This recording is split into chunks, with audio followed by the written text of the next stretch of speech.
ꯖꯤꯔꯤꯕꯥꯝꯒꯤ ꯑꯣꯏꯅ ꯊꯣꯛꯈꯤꯕ ꯌꯥꯝꯅ ꯅꯨꯡꯉꯥꯏꯇꯕ ꯊꯧꯗꯣꯛ ꯑꯗꯨꯗ ꯃꯤꯍꯥꯠꯇꯤꯅ ꯍꯥꯠꯄꯤꯈ꯭ꯔꯕ ꯃꯤꯑꯣꯏꯁꯤꯡ ꯑꯗꯨꯒꯤꯗꯃꯛꯇ ꯃꯔꯥꯜ ꯂꯩꯕ ꯃꯤꯑꯣꯏꯁꯤꯡ ꯑꯗꯨ ꯄꯨꯊꯣꯛꯇ꯭ꯔꯤ ꯐꯥꯎꯕ ꯆꯔꯥ ꯍꯦꯟꯒꯅꯤ ꯍꯥꯏꯗꯨꯅ ꯈꯨꯠꯊꯥꯡ ꯆꯔꯥ ꯍꯦꯟꯕꯒꯤ ꯈꯣꯡꯖꯪꯁꯨ ꯆꯪꯁꯤꯜꯂꯤ꯫ ꯅꯥꯀꯜ ꯀꯌꯥ ꯑꯃꯗꯒꯤ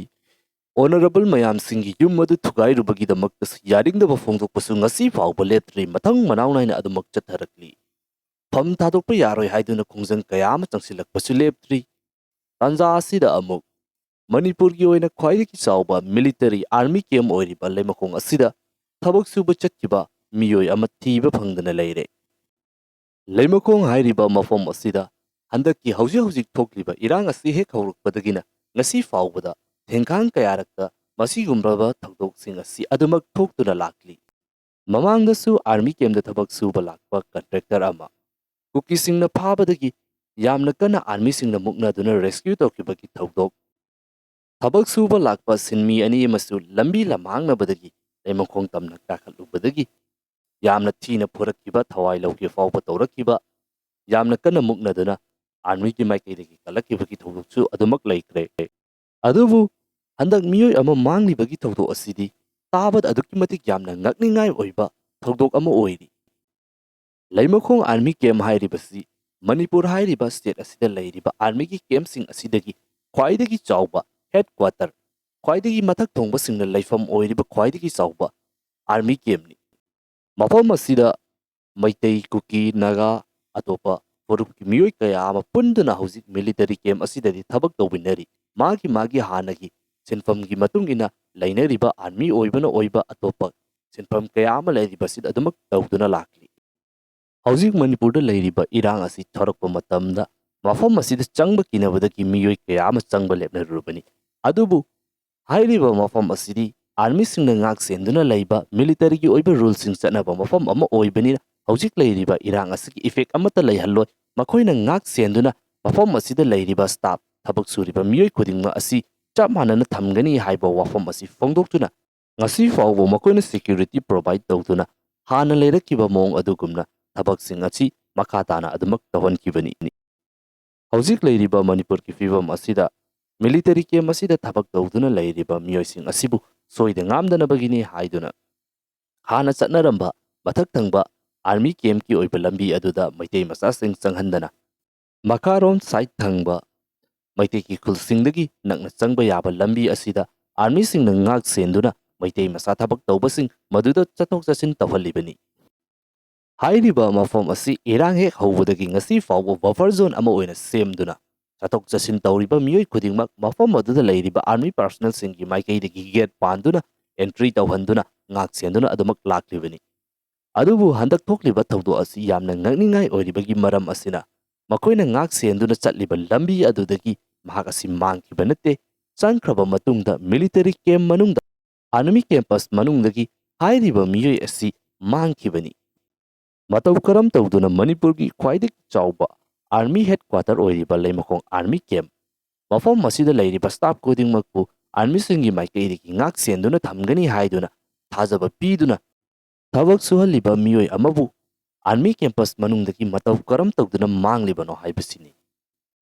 ꯍꯥꯏꯔꯤꯕ ꯋꯥꯐꯝ ꯑꯁꯤꯃꯛ ꯌꯥꯎꯅ ꯉꯁꯤ ꯀꯣꯏꯁꯥꯎꯅꯔꯕ ꯃꯤꯑꯣꯏ ꯀꯌꯥ ꯑꯃ ꯂꯥꯛꯇꯨꯅ ꯍꯥꯏꯔꯤꯕ ꯃꯐꯝ ꯑꯁꯤꯗ ꯈꯣꯡꯖꯪ ꯆꯪꯁꯤꯜꯂꯤ, ꯄ꯭ꯔꯣꯇꯦꯁ ꯇꯧꯔꯤ꯫ ꯐꯥꯖꯤꯟꯈꯤꯕ ꯃꯤꯑꯣꯏ ꯑꯗꯨ ꯊꯥꯗꯣꯔꯛꯇ꯭ꯔꯤꯕ ꯐꯥꯎꯕ ꯂꯝꯕꯤ ꯑꯁꯤꯗ ꯑꯥꯔꯃꯤ ꯄꯥꯔꯁꯣꯅꯦꯜꯁꯤꯡ ꯆꯠꯍꯟꯗꯕ ꯍꯥꯏꯗꯨꯅ ꯍꯧꯖꯤꯛ ꯃꯤꯌꯥꯝꯁꯤꯡꯒꯤ ꯃꯥꯏꯀꯩꯗꯒꯤ ꯂꯝꯕꯤ ꯑꯁꯤ ꯊꯤꯡꯖꯤꯟꯗꯨꯅ ꯊꯝꯂꯤ꯫ ꯍꯥꯟꯅꯗꯒꯤ ꯍꯧꯅꯁꯨ ꯃꯅꯤꯄꯨꯔꯗ ꯂꯩꯔꯤꯕ ꯅꯧꯅ ꯊꯥꯖꯤꯜꯂꯛꯄ ꯑꯃꯁꯨꯡ ꯍꯥꯟꯅꯗꯒꯤ ꯍꯧꯅ ꯂꯩꯔꯤꯕ ꯁꯦꯟꯇ꯭ꯔꯦꯜ ꯐꯣꯔꯁꯁꯤꯡ ꯑꯁꯤ ꯃꯈꯣꯏ ꯑꯁꯤ ꯃ꯭ꯌꯨꯠ ꯁ꯭ꯄꯦꯛꯇꯦꯇꯔꯅꯤ, ꯃꯈꯣꯏ ꯑꯁꯤ ꯀꯨꯝꯍꯩ ꯌꯦꯡꯕ ꯂꯥꯛꯄꯅꯤ ꯍꯥꯏꯗꯨꯅ ꯃꯤꯌꯥꯝꯒꯤ ꯃꯥꯏꯀꯩꯗꯒꯤ ꯑꯗꯨꯃꯛ ꯐꯣꯡꯗꯣꯛꯅꯗꯨꯅ ꯂꯥꯛꯂꯤꯕꯅꯤ꯫ ꯑꯗꯨꯕꯨ ꯍꯟꯗꯛꯀꯤ ꯑꯁꯤꯗꯤ ꯇꯁꯦꯡꯅ ꯃꯤꯂꯤꯇꯔꯤ ꯀꯦꯝꯞ, ꯈ꯭ꯋꯥꯏꯗꯒꯤ ꯆꯥꯎꯕ ꯑꯥꯔꯃꯤ ꯀꯦꯝꯞ ꯑꯃꯗ ꯊꯣꯛꯄ, ꯃꯗꯨꯁꯨ ꯁꯣꯏꯗꯅ ꯂꯝꯕꯤ ꯂꯝꯍꯥꯡꯅꯗꯅ ꯆꯪꯂꯨꯕꯅꯤ ꯍꯥꯏꯕꯁꯨ ꯅꯠꯇꯕ, ꯃꯈꯣꯏꯅ ꯉꯥꯛ ꯁꯦꯟꯗꯨꯅ ꯂꯩꯔꯤꯕ ꯌꯥꯝꯅ ꯁꯦꯀ꯭ꯌꯣꯔ ꯑꯣꯏꯕ ꯃꯐꯝ ꯑꯃꯗ ꯂꯩꯔꯤꯕ ꯑꯥꯔꯃꯤ ꯄꯥꯔꯁꯣꯅꯦꯜꯁꯤꯡꯒꯤꯗꯃꯛꯇ ꯊꯕꯛ ꯁꯨꯗꯨꯅ ꯂꯩꯕ ꯃꯤꯑꯣꯏ ꯑꯃ ꯃꯥꯡꯕ ꯍꯥꯏꯕꯁꯤ ꯇꯁꯦꯡꯅꯃꯛ ꯇꯥꯕꯗ ꯌꯥꯝꯅ ꯉꯛꯅꯤꯡꯉꯥꯏ ꯑꯣꯏꯕ ꯑꯃꯁꯨꯡ ꯃꯁꯤ ꯌꯥꯝꯅ ꯁꯥꯎꯅꯤꯡꯕ ꯋꯥꯐꯝ ꯑꯃ ꯑꯣꯏꯔꯤꯕꯅꯤ꯫ ꯍꯥꯏꯔꯤꯕ ꯊꯧꯗꯣꯛ ꯑꯁꯤꯅ ꯃꯔꯝ ꯑꯣꯏꯗꯨꯅ ꯍꯧꯖꯤꯛ ꯂꯝꯗꯝ ꯑꯁꯤꯗ ꯌꯥꯝꯅ ꯃꯤꯄꯥꯏꯅꯤꯡꯉꯥꯏ ꯑꯣꯏꯕ ꯋꯥꯐꯝ ꯀꯌꯥ ꯑꯃꯁꯨ ꯊꯣꯔꯛꯂꯦ꯫ ꯍꯧꯖꯤꯛ ꯂꯩꯃꯈꯣꯡꯒꯤ Army camp asida atopa maitei macha kaya amasu thabak suduna lairibani, army oiba maitei kaya amasu lairibani. Hairiba miyoising asi atopa mafam amada saphagadaba mafam amada transfer tawra haibasu tawbidana makoina ngak sengani haiduna thamlaklaga asigumlaba thawdoksing tolakpa asida yamna chamamnaba amasung yamna chanainaba moong amada leire. Manipurgi oina khwaidagi chawba army camp amada thabak suduna leiba miyoi amada fawba masigumlaba tawdo asi tokpa taragadi aikoina yamna mipainingai oidiba asi hauji Manipurda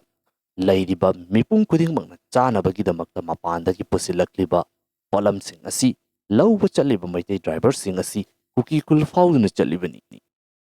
Chingkong singa nakna leiba langi seithing phangduna ahing nungtil khaiduna duty tawriba mafam sunattaba Kaichel mayonda bazar mayolda thukliba irang asida yawbrastu yawdaba marak sarakta leireka Facebookta wazaw ngangliba adu tawre ada tawre hairiba miyoising asinasu chariba telau chanam alu haliba garigi thau nongmagi changdraba yadaba chak thongda sijinnariba LPG gas khudingmang asi makoina pusilaklibani. Khwaidagi chawba Manipurgi army camp oiriba mafam asida thabak suduna leiriba miyoi ama fawba campus manungdagi irailaina asumna mangba taragadi posai pusilaknabagidamakta changliba driver sing asi makoibu security kharana ngak senduna karimata tawaloi haiduna puduna chaliba asi ekoina kayamuk yamna makoi asi safe oire haina thajaba yabage makoibu soida ngamdanabagidamakta ahenba chaksin thaurangi khongthangsing laukhanabagidamakta miyeng chaksinba matamsu adamak yaurabani. Nungaitaba thawdok thoklaba matamda asiana yauruba matamda khaktama irang hawagi mahutta matam leiringada cheksinbibasu adamak yai. Hauzik Manipur hairiba lamdam asi blockade kuina tawrubadagi nongmagi oina changdraba yadaba polam asi phawba yauna aduki matik yamna mamal wangkatuna fangnadabagi yamna waba condition amada hauzik adamak laklibani. Jiribamgi oina thokkiba yamna nungaitaba thawdok police station fawbada sangsinduna attack tawraklaba masigi matungda anauba Central Armed Police Force ki oiba company kaya ama pusilakre. Hairiba Jiribamgi oiba thawdo adusu police station amasung Central Force na dominate tawduna leiba mafam amada aduki matik yamna advance oiba khulaising adu paiduna miyoi ani halamlaba matungda makoi taruk pusu irailaina faduna pukribani. Madugi oiba isu adu fawba loijringaida khwaidagi chawba army camp amadagi masigumlaba wafamsing thorakpa haibasi hauzik Nauna thajilakliba Central Armed Police Force amasung hanadagi hauna leiriba Central Force khudingma asida lamdam asida leiriba miyamsing asigi maikeidagi kayamuk yamna thajaba ngamkhigadauribage haiba wahang asi thoraktabasu natte. Masini hauziki oina leiriba fibam asi mayamga chap manana aikoisu haipam khangde tawfam khangde tawdabasu yade haiba condition amadani aikoina ngasi hinglibasi